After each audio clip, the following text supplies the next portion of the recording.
nous remettons la gloire à notre Dieu. Nous devons le remercier en tout. Et c'est celui qui a voulu que nous puissions, peut-être dans la méditation, passer les temps de Pâques dans les maisons, en train de réfléchir. Et c'est un bon moment où chacun de nous peut se remettre dans un coin et réfléchir sur le travail de Jésus-Christ sur la croix pour nous. Alors nous allons chanter la chanson « Sur les monts du Calvaire, il était une croix où Jésus souffrit tant de douleur. »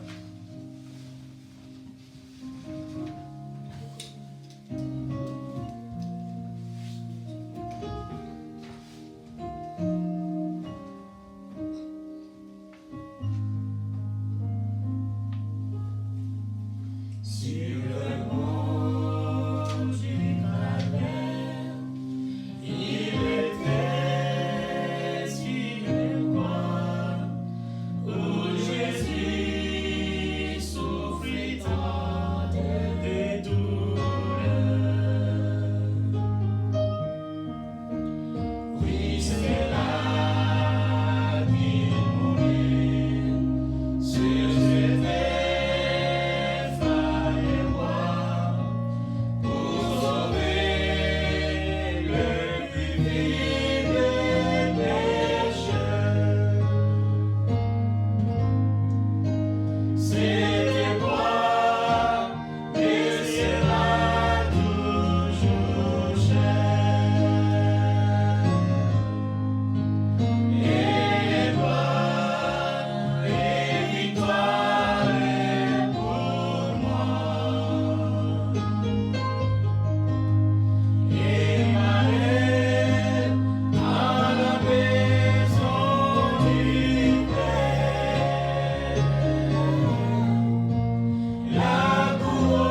culpabilité du péché et tu nous as déclarés libres, tu nous as délivrés.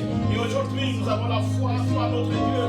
Voilà pourquoi nous t'adorons, nous t'élouons, nous te magnifions. Nous célébrons encore une fois ta mort et ta résurrection avec les bien-aimés. Et nous sommes très contents pour cette œuvre glorieuse que tu as réalisée et accomplie pour nous sur la croix. Merci Seigneur, merci Roi des Rois. Merci Seigneur, merci Seigneur, notre Dieu et notre Roi. Merci Papa, merci pour le travail d'amour que tu as fait. Alléluia. Amen. Alléluia. Alléluia. Amen. Amen. Alléluia. Gloire à Dieu. Alléluia. Luc chapitre 23, verset 35, 36, 37, 38 et 39. Le nom de Jésus. Amen. Le peuple se tenait là et regardait. Les magistrats se moquaient de Jésus, disant qu'il a sauvé les autres, qu'il se sauve lui-même, s'il est le Christ, l'élu de Dieu. Les soldats aussi se moquaient de lui, s'approchant et lui présenta du vinaigre. Il disait, si tu es le roi des Juifs, sauve-toi toi-même. Si tu es l'autre de lui, cette instruction, celui-ci est le roi des Juifs. Un des malfaiteurs crucifiés l'injurait, disant, n'es-tu pas le Christ? Sauve-toi toi-même et sauve-nous. Merci beaucoup. Au verset 40, Jésus dit, la parole de Dieu nous dit, mais l'autre le reprenait en disant, ne crains-tu pas Dieu, toi qui subis les mêmes condamnations que lui? Nous voulons aujourd'hui essayer de, pendant que nous sommes en train de réfléchir et de célébrer la Pâque, la fête de Pâques, nous voulons mettre notre attention particulière sur quelque chose, une attitude pascale. Nous pouvons étudier beaucoup de choses à travers la mort et la résurrection de Jésus-Christ. Il y en a plusieurs leçons que nous pouvons suivre en tant que chrétiens lorsque nous voulons marcher avec le Seigneur. Et il y en a deux. Ici, nous allons essayer d'étudier l'attitude de Christ pendant le temps de la croix. Et j'ai seulement choisi ce paragraphe ici qui parle de la moquerie, de l'insulte. La faiblesse, quand on est dans une position de faiblesse, on est vulnérable. Tout le monde peut dire quelque chose sur toi lorsque tu es dans une position de faiblesse. Et il y en a plusieurs, il y en a 4 catégories ici de personnes ou de circonstances qui disent quelque chose sur Jésus. Ceux qui n'étaient pas capables de le dire lorsqu'il leur donnait le pain, lorsqu'il guérissait leurs maladies, leurs malades. Mais lorsqu'il est sur la croix, ils ont été capables d'ouvrir leur bouche et de dire ces mots qui sont ici. Les circonstances qui nous affaiblissent nous mettent dans une position où nous exposons aux insultes, aux moqueries, aux médisances, à l'amoindrissement. Mais il y a une seule chose qui peut nous faire passer à travers ces choses, c'est le calme et le silence. Le calme et le silence est une arme efficace qui nous permet de remporter des victoires lorsque nous sommes dans une attitude d'être rabaissés. Lorsque nous sommes dans une attitude, nous sommes devant des personnes qui sont des grands moqueurs. Jésus, sur la croix, a subi 4 éléments très importants et l'attitude qu'il a gardée a permis qu'il puisse remporter la victoire pour toi et pour moi. Il y en a, au verset 35, il y a la moquerie des magistrats. Les magistrats, ce sont des personnes qui sont considérées comme supérieures, des personnes qui ont le droit de juger, qui se croient être justes et qui peuvent juger les autres. Et alors, ce sont ces premières personnes qui se lancent directement dans la moquerie. Lorsque vous êtes dans un groupe ou dans une société et que vous avez des personnes qui se croient supérieures, ils se donnent tous les droits qu'ils peuvent avoir pour insulter et pour se moquer de ceux qui sont inférieurs. Jésus, pour la première fois lorsqu'il est sur la croix, lorsqu'il est sur la croix dans l'attitude de la souffrance, il garde le calme et le silence devant les moqueries des magistrats qui lui lancent un défi. Tu as sauvé les autres, sauve-toi. Et là, je suis en train de me représenter la situation dans laquelle Jésus s'est trouvé et par rapport à la faiblesse de l'homme. Comment sauver les gens peut devenir un crime pour un magistrat. Et un magistrat qui est censé bien connaître la loi, c'est celui qui est en train de condamner Jésus pour avoir sauvé les autres.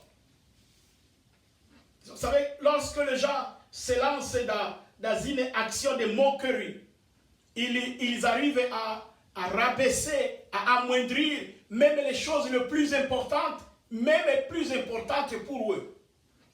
C'est comme ça que la société est créée. Les magistrats qui savent bien la loi, ils savent que dans la loi des Juifs, il n'y a nulle part où se retenir que quelqu'un qui sauve les hommes peut être condamné. Mais voilà, sur la croix, dans les moments difficiles, même les bonnes choses que nous avons faites, les bonnes choses que tu as faites pour quelqu'un, peuvent être utilisées comme moquerie, comme des choses de te rabaisser pour les gens qui sont dans une position supérieure par toi-même. Ils peuvent chercher des moyens de se moquer de toi, des moyens de se moquer de ceux qui sont petits, des moyens de se moquer de ceux qui sont en train de se rechercher, puisqu'ils sont dans une position plus supérieure que les autres. Le deuxième, ce sont les soldats. Les soldats aussi se moquaient de lui. Et pour eux, il le présente de vinaigre. Et là, il leur dit, il leur lance aussi le même défi. Si tu es le roi des Juifs, sauve-toi toi-même. Ça, c'est la deuxième catégorie des hommes que nous connaissons, ceux qui possèdent le pouvoir de nous faire du mal. Il y a des gens sur la terre qui sont spécialistes à faire du mal aux gens. Ils sont vraiment spécialistes à faire du mal. Et ces gens-là, quand ils font du mal, ils sont contents. Ils sont contents, ils utilisent tout langage, tout ce qu'ils peuvent parler, toutes les choses qu'ils peuvent dire, en fait seulement de nous inciter, puisqu'ils sont contents. Ce sont des personnes qui tirent plaisir, de plaisir dans la souffrance des autres. Ce sont des sadiques. Les soldats, se sont aussi moqués de Jésus. Troisième élément, les circonstances peuvent aussi se moquer de nous. Jésus est aussi, subit encore aussi des moqueries par les inscriptions qui sont sur sa tête. Un tableau est mis sur la tête de Jésus et là on écrit comme si on l'insultait, comme si on se moquait de lui. On lui dit, voici le roi des Juifs. Il peut t'arriver à un moment donné que toi-même, lorsque tu pars, tu marches, les circonstances simplement dans lesquelles tu te trouves, quelques marques qui se trouvent sur ton corps, ça peut être un handicap, ça peut être une difficulté dans la parole, ça peut être manque de sagesse, ça peut être, tu peux te retrouver à un certain moment que toi-même, avec les choses qui sont sur toi, tu te trouves dans une position où tu crois que les choses qui sont sur toi se moquent de toi. Il y en a beaucoup de gens qui ne s'aiment pas. Je vous ai toujours dit ça. Il y en a beaucoup de personnes qui sont ennemies ennemis d'eux-mêmes. Ils ne s'aiment pas. Il y a des choses sur leur corps qu'ils n'aiment pas. Et ils considèrent que ce sont de marques qui leur portent quelque chose, des moqueries. Et même se moquent de eux-mêmes. Et Jésus-Christ, sur sa tête, il se trouvait des inscriptions qui se moquaient de lui. La troisième catégorie, ce sont les gens qui sont comme nous. Les gens qui sont comme nous. Les gens qui sont dans la même circonstance, dans les mêmes circonstances que nous. Les gens qui sont de la même race que nous. Les gens qui sont de la même classe que nous. Les gens qui sont de la même catégorie que nous, les gens qui subissent les mêmes sorts que nous, peuvent se moquer de nous. Au verset 39, l'un des malfaiteurs crucifiés avec Jésus sur la croix, l'injurier. Ils sont, les deux, Jésus et le malfaiteur, sont tous ensemble dans la même position. Ils subissent les mêmes sorts. Mais en subissant les mêmes sorts, le malfaiteur qui est aussi crucifié sur une croix au même moment que Jésus, mais il se met à lancer des moqueries et des insultes sur Jésus pendant qu'ils sont tous deux dans la même catégorie. Je disais à mes enfants, à un moment donné, quand on parlait avec mes enfants, ici on se disait, je disais les enfants, faites attention, afin qu'un jour vous ne puissiez pas être racistes contre vous-même.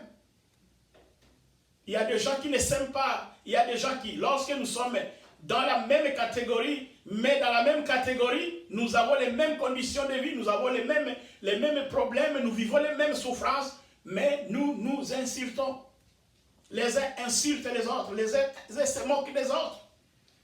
Le malfaiteur, qui est dans la même situation que Jésus-Christ, se moque de lui. Mais au verset, là en bas, nous allons voir que Jésus-Christ lui-même, devant toutes ces moqueries, il n'a pas répondu.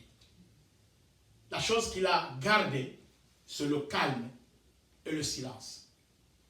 Il les a regardés, il n'a pas répondu. Il les a laissés parler. Il les a laissés injurer. Il les a laissés se moquer de lui. Et lui, il s'était. Il a seulement ouvert la bouche lorsqu'il y a des choses qui ne cadrent qu'avec la volonté de son Père. Ce que je voulais donc aujourd'hui vous essayer de partager avec vous, c'est que nous devrions être seulement attentifs à ce qui cadre avec la volonté de Dieu. Et rien que cela qui peut nous permettre d'ouvrir la bouche et glorifier le Seigneur. Sinon les moqueries, les insultes qui peuvent sortir de l'extérieur, qui peuvent sortir de ceux qui sont supérieurs, qui peuvent sortir de ceux qui s'amusent à nous faire du mal, parce que sur la terre, il y en a beaucoup dans les familles, dans le travail, partout où nous travaillons, dans le travail où nous sommes de tout le temps, dans les écoles où les élèves et les étudiants sont, il y a des étudiants qui sont là, ils ont décidé à faire du mal aux autres étudiants. Donc quand il entre, il a déjà ciblé certaines personnes et son problème c'est de faire du mal à cette personne-là, lui rendre mal à l'aise. Je connais, lorsque j'étais enseignant, je sais qu'il y a eu beaucoup d'élèves qui ont abandonné l'école, les études, tout simplement parce qu'ils étaient mal à l'aise, ils étaient mis mal à l'aise par certains de leurs collègues qui décidaient tout le temps de les insulter, de se moquer d'eux, et ces enfants-là ont fini par abandonner. Donc, vous allez trouver qu'au travail, lorsque vous arrivez, vous ne manquerez pas un collègue de travail qui décide pendant la journée de ne pas rentrer sans t'avoir mis mal à l'aise pour quelque chose. Vous êtes ensemble, mais il a décidé d'être un administrateur de la souffrance.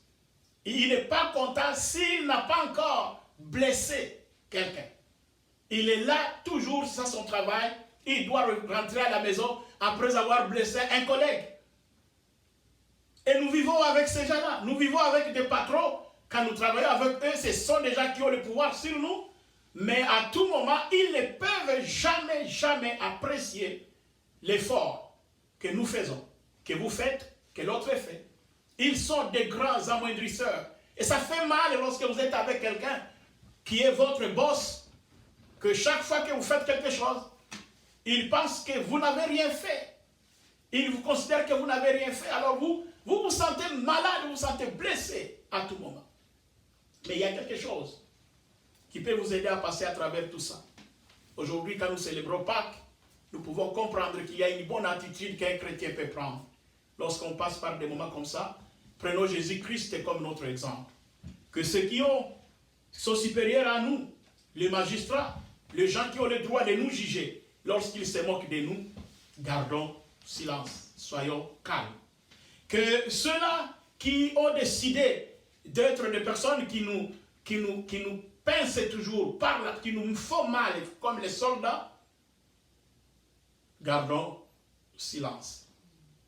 Que les circonstances qui nous entourent mettent sur nous des inscriptions qui dénotent des moqueries. Gardons silence. Que ceux qui sont comme nous, dans les mêmes circonstances que nous, qui se moquent de nous, ceux qui sont pauvres comme nous, se moquent de nous, ceux qui sont peut-être malades comme nous, se moquent de nous, ceux qui sont moins intelligents comme nous, se moquent aussi de nous. Si c'est comme ça que nous sommes en train de vivre les événements, pensons à Christ. Il est passé par là à la croix. Et restons calmes. Si nous allons dans Exode, nous allons voir que Moïse a eu quelque chose de très important qui a renforcé les enfants d'Israël lorsqu'ils ont traversé la mer Rouge. C'est au chapitre 14, au verset 13. Moïse dit au peuple, ne craignez rien, restez en place et regardez la délivrance que l'Éternel va vous accorder en ce jour. Car les Égyptiens que vous voyez aujourd'hui, vous ne les verrez plus jamais. Et le verset 14, ce qui m'intéresse beaucoup, l'Éternel combattra pour vous et vous garderez silence. C'est ce que le Seigneur veut. Dans les moments difficiles comme celui-ci, ne paniquons pas. Il y en a beaucoup de choses, beaucoup d'écrits. Lorsqu'on est sur l'Internet, on est sur l'écran, on est branché sur notre télévision, on est branché sur l'Internet et qu'on voit les publicités qui sortent, on a même tendance à penser que tout est déjà détruit, tout est fini. L'eau est contaminée, les murs que nous touchons sont terribles, les habits maintenant que nous habillons, et peut-être même les téléphones que nous sommes en train d'utiliser, Corona a été assis sur tout. Au point même que nous-mêmes, nous pouvons même penser à dire que nous-mêmes, tout notre corps est devenu coronavirus. Puisque ça devient très exagéré, au point que je vis une publicité. Quelqu'un a éternué à l'extérieur et j'ai vu comment est-ce que la personne qui a fait ça à l'internet a fait partir le coronavirus. Ça a pris la porte, ça a dépassé la porte, c'est rempli dans la maison, c'est entré même dans le frigo, c'est entré dans et puis il a fait ça, il a entouré ça dans la toilette et j'ai vu comment ça se promène dans la maison. Au point que lorsque vous finissez à voir ça, vous dites que nous ne pouvons plus rien. Donc devant tous ces événements-là, gardons notre calme.